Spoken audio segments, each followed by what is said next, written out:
নমস্কার বন্ধুরা, আমার ঠাকুরঘরে তোমাদের সবাইকে স্বাগত। দেখো, আজকে শ্রাবণ মাসের শেষ সোমবার। আমি আচমন করে নিচ্ছি প্রথমে।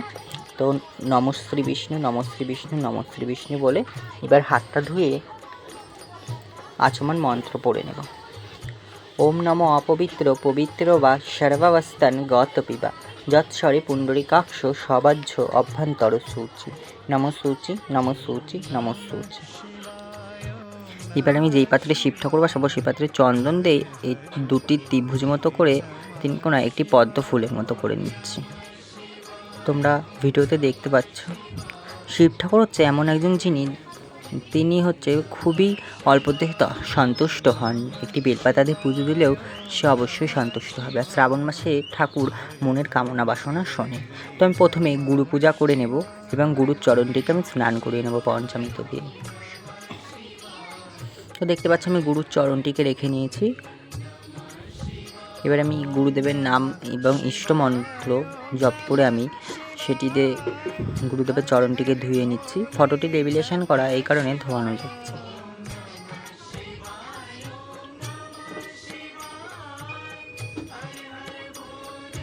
গুরুদেবের পূজা করে শিব পূজা যদি করা যায় তবে আরও ভালো, খুব ফল মেলে। গুরুই আমাদের পথের দিশা দেখান। তো এই কারণে গুরুর পূজা সর্বপ্রথম করা উচিত। আর গুরুর পূজা করলে অন্য কোনো ঠাকুরের পূজা না করলেও চলে। তো দেখো, আমি গুরুর চরণটিকে ধোয়ানোর পরে পরিষ্কার গন্ধ জল দিয়ে ধুয়ে এবার পুষ্প দিয়ে নিলাম গুরুদেবের নাম স্মরণ করে। এবার গুরু মন্ত্র পড়ছি। গুরু ব্রহ্মা গুরু বিষ্ণু গুরুদেব মহেশ্বর গুরুদেব পরম ব্রহ্ম তস্মৈ শ্রী গুরুবে নমঃ। এবার গুরুদেবের ফটোটি মুছে নেব, নিয়ে আমি জায়গায় রেখে দেব। তো দেখতে পাচ্ছ গুরুদেব রেখে নিয়েছি। এবার আমি ওং লিখে শিব ঠাকুরটিকে আচমনের জন্য এবং স্নানের জন্য নামাবো। ওং লেখার পর এবার আমি পাত্রে বেলপাতা দিয়ে দেবো। 3টে চন্দনের ফোঁটা দেওয়ার পর তো একটি বেলপাতা দিয়ে নিচ্ছি। বেলপাতাটিতেও চন্দন মাখিয়ে বেলপাতাটি দিয়ে নিচ্ছি।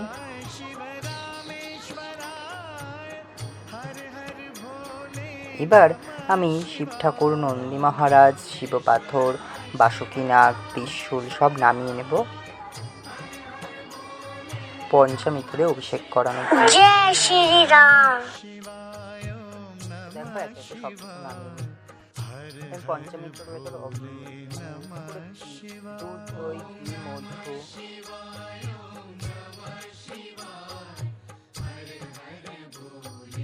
শর্করা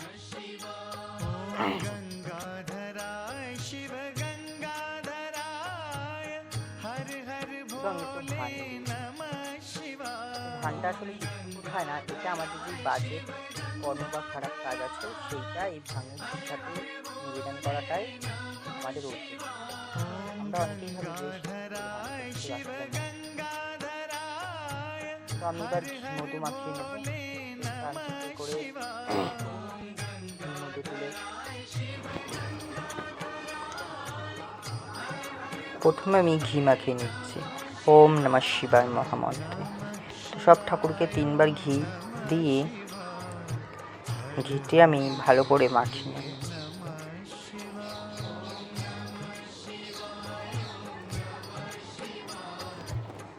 পুজোর ভেতর যদি কোনো ভুল হয়ে থাকে অবশ্যই বড়রা আমাকে ক্ষমা করে দেবেন। তার সাথে ছোটরা কেউ যদি ভিডিও দেখে থাকেন বা জানেন অবশ্যই ক্ষমা করবেন এবং কমেন্টে বলবেন যে ওটা ঠিক হয়নি বা ওটা ভুল হয়েছে নিজের মনে করে। তো দেখুন, ঘি মধুটা আমি মাখিয়ে নিচ্ছি। তো ভালো করে ঘি মধুটা মাখিয়ে নেওয়ার পরে এবার আমি মধুটা দিচ্ছি। তো আবারও একইভাবে মধুটা ওম নমঃ শিবায় বলে দিয়ে নিলাম।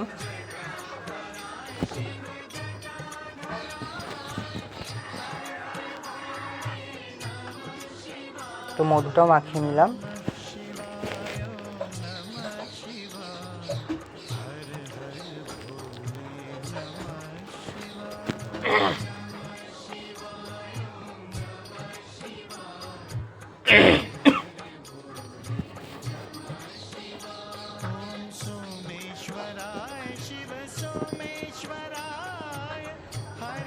এবার দিয়ে দিচ্ছি চিনি।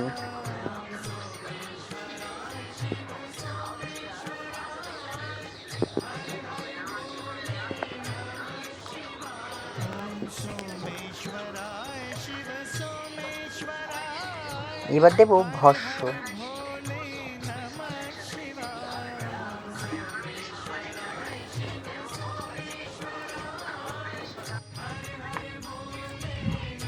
ছাই ভস্য দেওয়ার পরে এবার আমি বাবাকে যেই পঞ্চামৃতটা বানিয়ে রেখেছিলাম সেই পঞ্চামৃতটা দিয়ে স্নান করাবো। তো আমি স্নান করাচ্ছি মহামৃত্যুঞ্জয় মন্ত্র বলে। ওম ত্র্যম্বকম যজামহে সুগন্ধিং পুষ্টিবর্ধনং উর্বারুকমিব বন্ধনানি মৃত্যুর্মুক্ষীয়মামৃতাম। এই মন্ত্র বলে আমি 3 বার বাবার মাথায় ঢেলে, তারপরে মোট আমি 5 বার বলছি, 3 বার বাবার মাথায় ঢেলে, আর নন্দী মহারাজ, তারপর শিব পাথর, সাপ, তারপর ত্রিশূল, এগুলোর জন্য আমি মানে আরও 2 বার বলে দেব। তো দেখতেই পাচ্ছ এই যে আমি এবার এরকমভাবে ঘুরিয়ে ঘুরিয়ে 2 বার বলে বলে দেবো। মোট আমি 5 বার বলছি।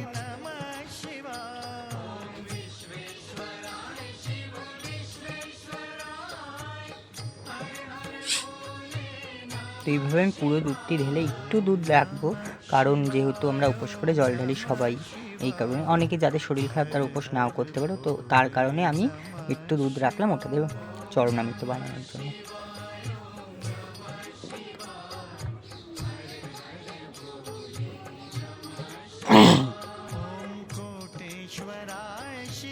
তো এবার আমি চন্দন দিয়ে নিচ্ছি, শ্বেত চন্দন। এবার আমি গন্ধ জল ঢেলে নেব শিব ঠাকুরের গায়ে। ওম নমঃ শিবায়, ওম নমঃ শিবায়, ওম নমঃ শিবায় বলে।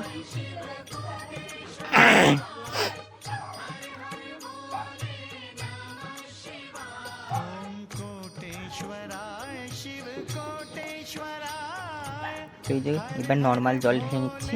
এরপর আমি শিব ঠাকুরগুলোকে তুলে পরিষ্কার কাপড় দিয়ে, শুদ্ধ একটি কাপড় দিয়ে মুছে নেব। মুছার পরে আমি একটি তামার পাত্রে বসিয়ে নেব। আপনারা কেউ এরকম দুধের ভেতর বা এই স্নান করানোর জলের ভেতর রেখে এই শিব ঠাকুরকে পুজো দেবেন না। এটি এরকম মানে এরকমভাবে দেওয়ার কোনো নিয়ম বা রীতি নেই। অনেকেই বলেন যে শিব ঠাকুর শুকনোভাবে থাকতে পারে না, শিব ঠাকুরকে সবসময় জল দিয়ে রাখতে হয়। তো এটা আমি অনেকের মুখে শুনেছি, কিন্তু কোনো মন্দিরে কিন্তু ওরকমভাবে থাকে না। মন্দিরে জল দেওয়ার সাথে সাথেই জলটি চলে যায়, যে কোনো মন্দিরে। হ্যাঁ, শিব ঠাকুর জল পছন্দ করে।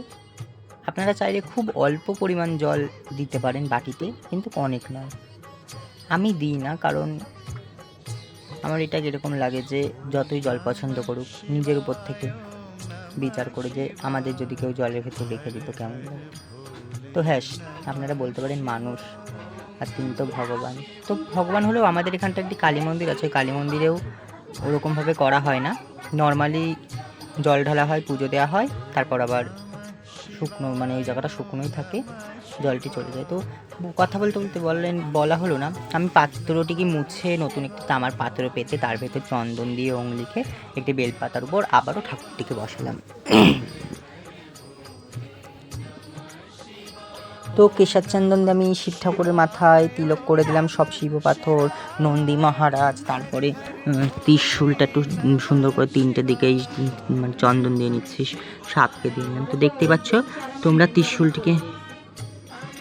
ত্রিশূলটিকে এরকমভাবে দিতে পারো।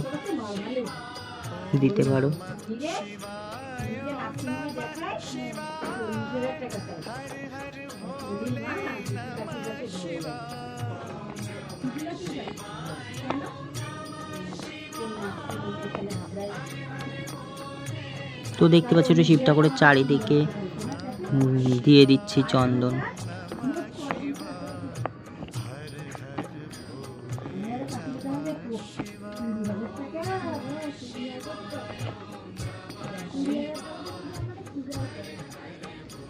এবার চন্দন দেওয়ার পরে পরিয়ে নেব মালা।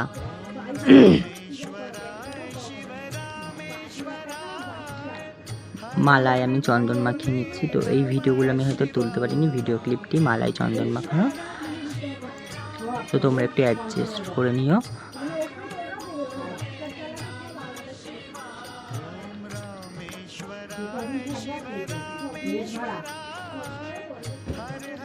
মালায় চন্দন মাখিয়ে নিয়ে এবার মালাটি পরাবো। মালাটি প্রণাম করে নেবে সবাই। এবার আমি মালাটিকে পরিয়ে দিচ্ছি।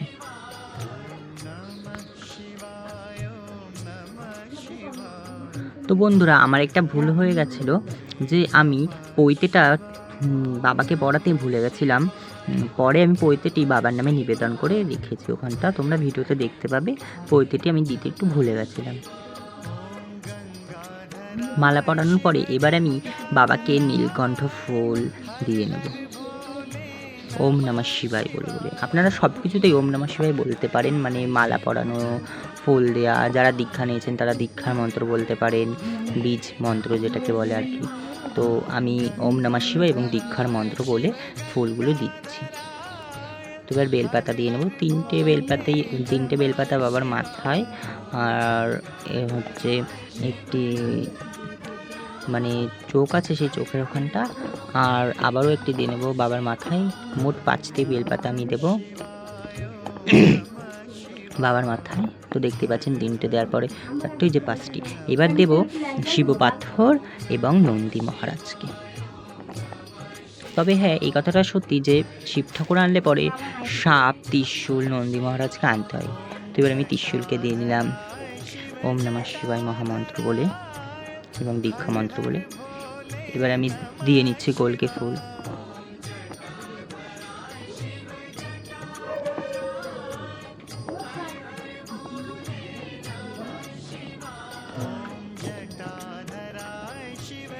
তো কলকে ফুল দিয়ে নিলাম। এবার আমি দেব আতপ চাল।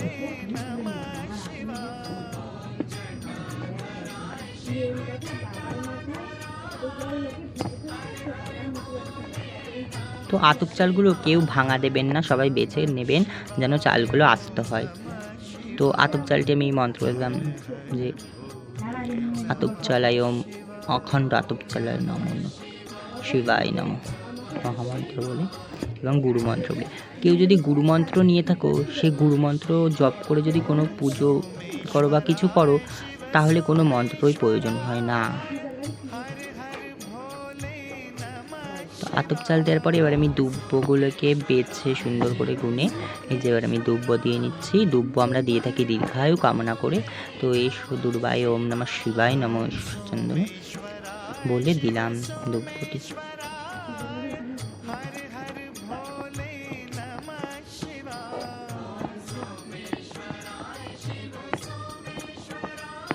এবার আমি একটি ফল দিয়ে নিচ্ছি, ফলটিতে চন্দনের ফোঁটা দিয়ে ফলটি বাবার নামে নিবেদন করে দিলাম। এবার ফলের উপর দেবো একটি বেলপাতা, সেটি মানে চন্দন সহযোগে দিয়ে বাবার নামে নিবেদন করব, গুরুদেবের নামে নিবেদন করব এবং ভোলে বাবার নামে নিবেদন করব এবং একটি ফুল দিয়ে নিলাম। এবার আমি বাবার মাথায় একটি টগর ফুল দিয়ে নিচ্ছি, টগর বাবার খুব পছন্দের একটি ফুল। তো এবার আমি শিব পাথর এবং নন্দী মহারাজ সবাইকে একটু একটি করে টগর ফুল দিয়ে নেবো। দিয়ে একটু কিছু টগর ফুল দিয়ে আমি নিচটা সাজিয়ে দেবো, যে কাঠটার মানে যে তেপাটির উপর আমার বাবা বসে আছে।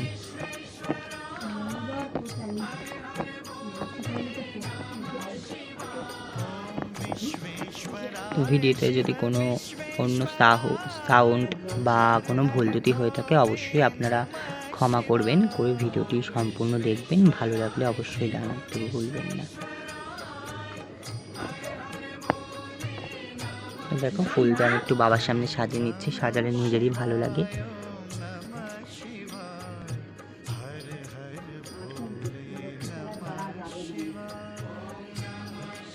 দেখতে পাচ্ছ কেমন লাগছে বলে। এই যে আমি পৈতেটি এবার নিবেদন করে দিচ্ছি। তোমরা মালাটা পরানোর আগেই বাবাকে চন্দন পরানোর পরে পৈতেটা নিবেদন করবে, আমি ভুলে গেছিলাম বলে আমি এখন দিয়েছি। তো এবার ধূপ দ্বীপ জ্বালিয়ে বাবার আরতি করে নিচ্ছি ফল মিষ্টান্নের সামনে দিয়ে।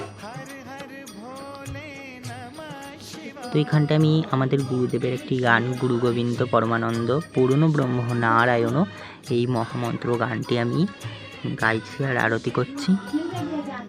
তারপরে 3বার ওম নমঃ শিবায় ওম নমঃ শিবায় ওম নমঃ শিবায় বলে নেব।